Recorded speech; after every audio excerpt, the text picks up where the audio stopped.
Pero estamos hablando de algo intangible. A la gente no le importa la deuda externa. Exactamente. Por ahora, intangible. Seguramente esto de Panama Paper, deuda externa, bicicleta financiera, no se ve. Es subterráneo, nos corroe día a día y no se ve. Y como entra dinero por ese tipo de cosas, algunos se ven beneficiados con obras, con cuestiones que están bien y que se hacen, pero el tema es ¿a qué costo? Cuando hablamos del endeudamiento externo, tan intangible que parece para el ciudadano común, ¿cómo le podemos volver a repetir lo que significa para nuestro futuro inmediato? Esto es muy fácil. Cuando a un jubilado le recortan las prestaciones del PAMI, cuando a un discapacitado le sacan sus pensiones, cuando la educación se empieza a desfinanciar, la salud también, cuando se empieza a reducir los sueldos de los empleados públicos, cuando cada vez hay menos programas de incentivo a la actividad productiva, cada vez menos poder adquisitivo de los programas de inclusión social, todo eso responde a que un Estado endeudado es un Estado que tiene menos grado de libertad también para el gasto de su presupuesto. Ahora el gobierno, también lo habíamos adelantado que iba a ocurrir, pretende hacerle pagar a los jubilados el costo del endeudamiento desaforado en el que metió a la Argentina. La Argentina es el país en los últimos 2 años que más se endeudó del mundo, ni siquiera de la región, del mundo. Como ocurre siempre con los procesos de endeudamiento, los primeros que pagan los platos rotos son los jubilados. Hoy la única partida que crece es el pago de intereses de deuda. Entonces el gobierno se ve cada vez más obligado todos los días a reducir partidas para pagar los intereses de una deuda que es muy grande. Eso en el corto plazo que me preguntabas. En el largo plazo, si uno se basa en la experiencia histórica, terminó siempre espantosamente, porque esto depende de la afluencia permanente de fondos para refinanciar esas deudas, que cuando se acaban desencadenan crisis financieras horribles, como fue la de 2001, pero no es la única. También la crisis de deuda del 82, que terminó en la hiperinflación, también durante lo que se conoció como el Rodrigazo, también problemas vinculados a financiamiento externo, cuestiones cambiarias, especulación financiera, pero básicamente un modelo de endeudamiento, de valorización financiera, es un modelo que desprecia la inclusión social, pero también la industria y la producción.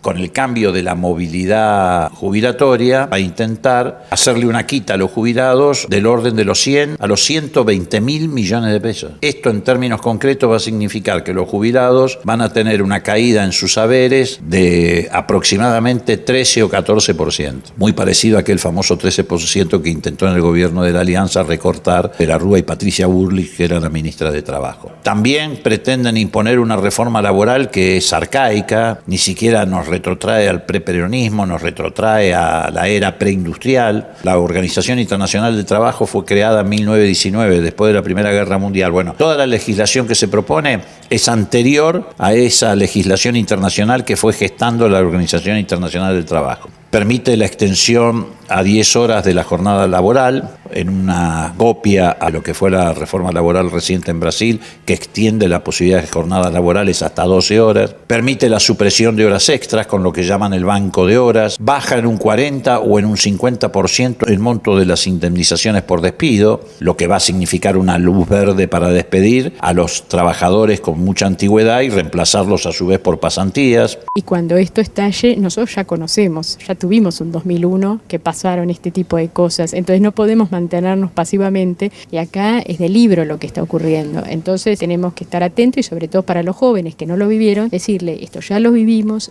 paremos ahora y hagamos algunas reflexiones entre todos para que se puedan rectificar rumbos sobre todo. Hay que hacer un esfuerzo por normalizar la situación de los trabajadores negros, tanto del sector privado como del sector estatal. En eso estamos de acuerdo. Ahora, acá el problema es ir a una precarización laboral. Vos fíjate que en general en el mundo cada vez hace falta menos mano de obra. ¿Cómo se resuelve en los países desarrollados? En general reduciendo las jornadas laborales para dar oportunidad a que más trabajadores puedan participar del empleo. En la Argentina, ¿cómo lo resuelve el gobierno de Macri? Extendiendo la jornada laboral. Entonces estamos en un problema grave que yo creo que nos va a presentar un año muy difícil. El presupuesto nacional del año 2018 prevé la partida más importante de gasto público es el pago de intereses de la deuda, 285.000 millones de pesos, contra, por ejemplo, 59.000 de salud o 164.000 de educación. Si vos sumás salud, educación y desarrollo científico-tecnológico, esas 3 partidas sumadas no alcanzan a equiparar la partida que está destinada al pago de intereses de la deuda. Por eso necesitan sacarle a los jubilados 100.000 o 120.000 millones de pesos el año que viene, para tratar de equilibrar ese agujero fiscal que ha generado el endeudamiento. Y no solamente el endeudamiento,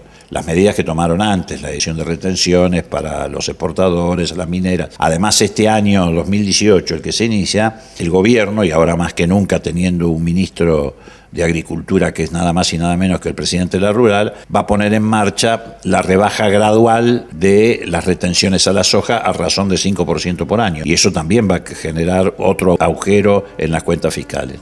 ¿Tienen miedo los científicos a los que se le recortan presupuesto y por poco se los manda de nuevo a lavar vajilla? Hay miedo en las universidades a las que se les recorta presupuesto también. Y no solo eso, se persigue a sus rectores. Tienen miedo los artistas, a quienes se les priva de oportunidades laborales si no son simpáticos al Ejecutivo o a sus monopolios mediáticos. Este ciclo de malas noticias en el cual hay que aprender a resistir con una sonrisa para poder llegar a ver la otra etapa, ¿verdad? Para no enfermarse. Más allá del odio visceral al peronismo, del antikirchnerismo, del desprecio a las mayorías populares, del no al reconocimiento de sí mismo como un ser trabajador y el no a la conciencia colectiva trabajadora que deberíamos tener todos. ¿Qué hacemos con nuestros hermanos? Hay que seguir insistiendo en nuestra prédica, defender los espacios públicos, los espacios de libertades públicas, los espacios democráticos que tenemos. Creo que en el Congreso vamos a tener un bloque muy homogéneo, con mucha más homogeneidad que tuvo el bloque que se eligió en el 2015, donde hubo muchas defecciones, traiciones, etcétera. A nosotros no nos van a atemorizar, no nos van a poner de rodillas, nosotros vamos a ir a cumplir con nuestro deber, y nuestro deber es sencillamente responder al mandato de 3.500.000 bonaerenses que dijeron queremos esta oposición, porque se eligió continuar con las políticas de gobierno mayoritariamente, pero también se eligió qué tipo de oposición se quería. Y nos les eligieron a nosotros como expresión y representación de esa oposición. Va a haber una voz muy potente que va a ser la de Cristina en el Senado, que más allá del número de senadores que pueda o no reunir, lo que va a concitar es en términos de comunicación pública, es una presencia que va a ser muy incómoda, no solamente para los grupos dominantes, para el gobierno, sino para los que ahí adentro del Senado no tienen quien los deje desnudos. Tenemos un liderazgo tan importante como el de Cristina Fernández de Kirchner. Me parece que eso no es menor y no había tampoco en los 90. Enfrentábamos un gobierno neoliberal que provenía del seno de un partido de corte popular, así que había mucha confusión, había muchas deserciones. Yo creo que las hay, las deserciones, pero contamos con el papel que quiere ocupar, con una militante más. Tenemos con qué hacer frente. Va a visibilizar lo que está pasando. Si es que no la cortan, como en algunos canales que cuando empiezan a hablar de ellos ya cortan la transmisión. Se ha ido estrechando el cerco porque este régimen necesita pasar por encima del Estado de Derecho, necesita una voz única, por lo tanto arrasar con el pluralismo de voces. Tienen miedo los periodistas cuando pretenden apartarse del discurso único de los medios monopólicos. Más aún cuando destapan manejos no claros de funcionarios y parientes. Y cada vez van quedando menos los lugares donde puedan decir estas cosas. Se van reduciendo. Vamos llegando al discurso único, a la construcción única de realidad, propia de todo totalitarismo. Se empieza a hablar en voz baja en la calle, se mira para los costados. Da la impresión que estamos entrando todos en la clandestinidad. ¿Visibilizarlo alcanza para cambiar esta situación? No, para cambiar esta situación lo que hay que hacer es luchar y hay que hacer resistencia. Y la resistencia tiene que hacerse en la calle, tiene que hacerse en los clubes, tiene que hacerse en la parroquia, tiene que hacerse boca a boca, persona a persona, explicándole a la gente lo que pasa, explicando al vecino. Recuperemos la vieja forma de hacer política, basta con la política televisiva, basta de depresión, empecemos a hablar entre los argentinos, empecemos a explicarnos lo que está pasando. Con más verdad, con más necesidad de poner las cosas en su lugar, voy a estar acá en este espacio, voy a seguir con abuelas trabajando en búsqueda de los nietos que faltan y desafiando este sistema con la frente en alto, porque cuando uno maneja la verdad es fuerte, es decisivo y es convincente. La verdad que me he quedado hoy con estas expresiones de los compañeros tan buenas, tan alentadoras, tan criteriosas, que bueno, me voy muy reconfortada. Han podido encontrar una nueva nieta. Qué maravilla esta pampeana, ¿viste? Qué lindo. Realmente fue el regalo mejor para las abuelas. El día que cumplieron 40 años, justamente, Estela se reservó para el final, para dar la noticia. Por eso te digo, habrán ganado con votos, pero la resistencia sigue y cada vez demostramos que no vamos a bajar los brazos a pesar de los años. Me da la impresión de que ahora se inicia una etapa que es extender o llevar unidad ciudadana a todo el país, entre otras cosas porque en el 2019 ya no va a haber una elección parlamentaria solamente, sino que va a haber elección de presidente de la Nación. En términos electorales eso significa un distrito único.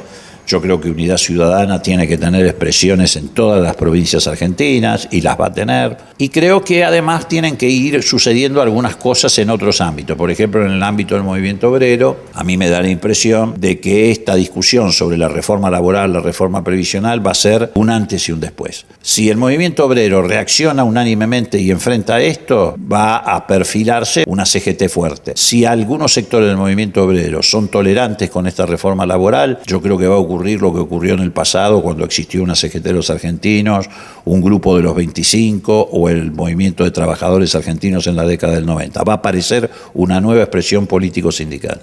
Pueden hacer como con la luz que decían que iba a aumentar un 2000% y después, bueno, arreglamos por un 400% y pasó igual. Es muy grave la regresión que están proponiendo. La verdad es que a los dirigentes sindicales, aún aquellos que quieran ser tolerantes con el gobierno, les va a resultar muy difícil mimetizarse y disfrazar esto. Muy difícil. Pero esto es mucho más grave todavía que en los 90. Lo que pasa es que a veces estas cosas teóricas se tienen que traducir en hechos concretos, tangibles. Por ejemplo, si yo hablo de la deuda externa y digo que nos estamos endeudando a $862 por segundo, está bien, la gente me puede creer o no, pero todavía no le llegó el impacto de lo que va a significar afrontar esa deuda. Le va a llegar ahora cuando empiecen a decir, bueno, hay que recortar 100.000 millones a los jubilados. ¿Por qué tienen que hacer eso? Porque ha sido tan desaforado el endeudamiento que los que les prestan la plata, los acreedores, les dicen, bueno, demostrame que me vas a poder pagar. Quieren que el gobierno, o sea, la Argentina, les demuestre que tiene capacidad de repago. Bueno, ahí se va a empezar a sentir el efecto de la deuda. Cuando la gente empiece a sentir en términos reales y prácticos, o que le baja la verde de los jubilados, o que bajan los salarios, o que tienen menos salud, o que tienen menos educación, ahí se va a sentir el efecto. Mientras tanto, es una definición teórica o no tangible. La gente no ve ni toca la deuda externa.